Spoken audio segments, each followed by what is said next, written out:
తెలుగు రాష్ట్రాల్లో కొందరు సినీ అభిమానుల పిచ్చి పరాకాష్ఠకు చేరింది. కేవలం టాలీవుడ్ లోనే కాదు, హాలీవుడ్ లోనూ మార్వెల్ వర్సెస్ డీసీ అంటూ ఫ్యాన్స్ వార్స్ ఉంటుంటాయి. ఇక బాలీవుడ్, కోలీవుడ్ ఫ్యాన్ వార్స్ గురించి చెప్పనవసరమే లేదు. అయితే తాజాగా కొందరి ఫ్యాన్స్ మాబ్ మెంటాలిటీ పీక్స్ కు వెళ్లింది. ఇటీవలి జరిగిన అల్లు అర్జున్ అరెస్టు నేపథ్యంలో ఓ ప్రభాస్ ఫ్యాన్ పెట్టిన పోస్ట్ చూస్తే పిచ్చికి పరాకాష్ఠగా కనిపిస్తోంది.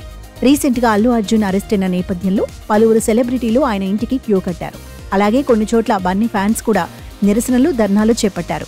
ఈ సన్నివేశాలన్నీ సోషల్ మీడియాలో వైరల్ గా మారాయి. అయితే ప్రభాస్ అభిమాని ట్విట్టర్లో ఓ వైరల్ పోస్ట్ చేశాడు. ఒకసారి ప్రభాస్ అరెస్ట్ అయితే ఊహించుకోండి, నైజాం మొత్తం తగలపడిపోతుందని ఓ అభిమాని రాసుకొచ్చాడు. అంటే ఒకప్పుడు కలెక్షన్స్, స్టోరీ, లుక్స్ గురించి కొట్లాడుకున్న అభిమానులు ఇప్పుడు అరెస్టులు, తొక్కిసలాటలు, రికార్డుల గురించి కూడా కొట్లాడే స్థాయికి దిగజారిపోవడం దారుణం అంటున్నారు సినీ విమర్శకులు.